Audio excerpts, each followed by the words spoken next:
Get to it fast. Right here on the Anycast. Make it strong, make it last. Right here on the Anycast.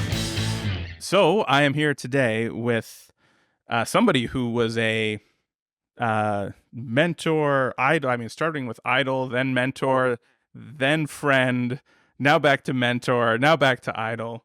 But somebody who's really done it all, seen it all, invented the internet. Avi Freedman is here. Avi, how are you, sir? Hi, Matt. Good to speak to you. It's always fun when people that are smarter than you are idolize you because you wrote something and taught them something, 20 years ago. So when you do that, people always think that you're smarter and more accomplished than you actually are. Well, and did I mention humble? I missed that in the intro as well. Um, so for the four people who don't know actually who you are, give us the 10,000 foot overview. Who are you? How did you get here? I am a computer hobbyist who was fortunate enough to get into computers in 1978 when I was 8. So that was not a lot of people getting into computers, as a kid back then, and fell into offering internet access because there was no way to buy dial-up internet access in Philly when I was getting ready to leave Temple University. So I started the first ISP there and fell into infrastructure and have been broadly in and around internet infrastructure since then. Um, about 9 years ago, I co-founded and run a company called Kentik, which started out as Cloud Helix, of which you are a customer. And before that, I was at Server Central, which is now called Deft, and took up your mantle as CTO after you left to focus on your CDN and edge computing stuff. Allegedly, Allegedly. allegedly, that's what I'm focusing on. Allegedly, Ed. Yes. Yes. Okay. So I mean, there's about 1,000 jumping off points I have in my brain here. But if you put your maybe slightly more CEO hat on, or at least tilt it slightly less to the side, what does it look like? Like Kentik's obviously been on a journey, and today that journey looks like moving into the enterprise. Um, what has that journey been like for you personally and for the company? There was someone that I was talking to at a web scale company. I won't name their name or even tell you what letter it starts with. And I was just talking about like S&P's not going away. It's like before, but worse. And he said, well, if you work for a company, and this is someone that cares deeply about diversity. And he said, well, if you work for a company that won't throw out everything and get Aristas, then they're poor and you should quit. Wait, do you hear yourself? Uh, you know, the enterprise, when we started at, Kentik, we assumed interface classification. Awesome. People have regular expressions we can grab to figure out whether an interface is external or internal. And then you run an enterprise where they have people tenured for 30 years and they're still not the ones that set up the network. Right. It happened before them when it was Novell or whatever. And so if there is an interface description, it's probably suspect. Now everyone's getting on the automation train, whatever, but there's definitely different cultures, definitely different drivers. And it's not that one side is smarter or, than the other, but the enterprise certainly lives much more ticket based.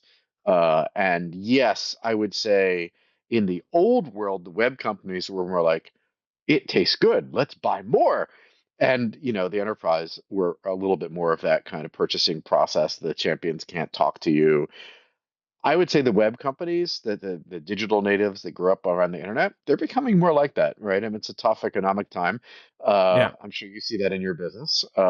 People aren't buying ahead as much, but certainly the traditional enterprise are much less likely to DIY tool makers, and it's not again because they can't. It's just the culture and the way things are. It's very very multitasked, lots of different groups. They're ISPs to their own internal companies, and just the way it is. So I think it's less about that vertical and more about, look, for me personally, it takes a couple hundred people, tens and tens of millions of dollars of revenue.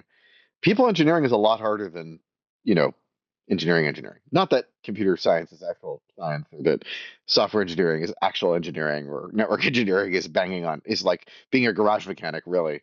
But you know, when you're in business, you think you are choosing between three answers to a question.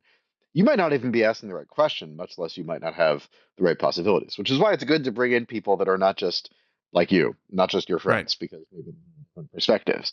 And that's what I signed up for, but it definitely humbles you. And you see sometimes, wow, why didn't I think of that? And this is happening over here. So ultimately, it's fun because if you uh, have a one-man band, it can only sound so good. You only have so many customers, so many admirers, so many employees, and that stuff is fun too. So I'm Sure. definitely happy with the way we've chosen. And in the last 18 months for Kentik, those large enterprise, definitely fun to get in and work with in a different way. Again, less Sure. likely to start with the API, but we're solving big problems for them, and that's fun. For those who don't know, you've played a lot of poker in your life at the highest of levels. Um, does that help or hurt in a world where like the game of business has like so few constraints? Like you're doing a probability calculation, but then Godzilla shows up and eats Tokyo, and it's just like, okay, so nothing that I was using actually happened. Like how does it help or how does it hurt, and how do you view that? Well, first of all, I think every professional can use uh, some obsession, something they like doing that takes them out of the headspace of what they're doing professionally. Because sometimes when you're sort of stuck thinking about something and your head is in the problem space, so you need to sort of disconnect, and then the answer will magically come to you as your background processors start thinking about it. Yeah. And poker is incredibly freaking boring unless it's like baseball. Unless you after are having great conversations, it's actually pretty boring. Yeah. So I prefer pot limit Omaha, which is less boring because you have to fold less, but it's still the moments of sheer puckering terror or fun are, you know, few and far between in poker. And so you certainly have time to sit and think. The discipline of it is also helpful because you really have to know and believe that life is one long session. Mm. So, you know, just because I didn't get it done this week, this month, this year, I think there's an analogy in business. I see people get frantic because they must achieve whatever it is right now. And sometimes the market's not ready, the organization is overloaded, the customer's not ready, whatever it is. And in poker, you can really have very bad results if you decide, I'm not going to leave this table down money because, well, hope is not a strategy. Getting out of your head, understanding that. And, look, in business, when you're negotiating, when you're thinking about strategy, there's certainly a lot of reading people, and poker teaches that too. It's like, why would they be doing this? Does this make sense? What is this story? And so, yeah, I think those are skills that translate too and are helpful, and it's a good way to sharpen those in a different domain. Does it make you better at reading like internal people? Like, do you feel like you have an advantage in trying to understand what's going on compared to, somebody who might come in and say, I'm not really that great at reading people, but I do have to manage or lead them today. So here we go. I think that I've I don't know whether I'm any better at that than I was 10 years ago. And, at Akamai, I had two business cards when I started. One was Chief Sushi Consumption Officer, and the other was Optimizer of Economic Inefficiencies, because I came in and was like, what are we doing here?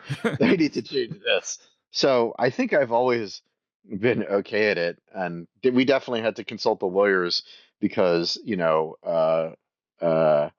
I knew things from signing an NDA as me as the ISP, and someone was telling me something different as me as Akamai, and so I had to go to lawyers like, can I call bullshit? Because like, I've signed an NDA over here, so I can't tell you why I know that they're full of But it's shit, bullshit. but it is bullshit. And so yes, Yeah. you can say that, but you can't explain why. But I think I've gone much more with my spidey sense. Mm.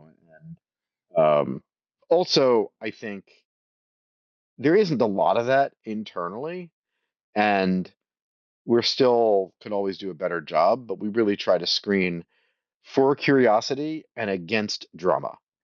There's a lot of people that when they're bored will just create drama because they're bored, and that can really be disruptive to an organization. So, we try to screen that and politics out. At the same time, there are ways in which we could do better at giving praise. Yeah, and like it's hard because I mean, as a leader, it's hard to.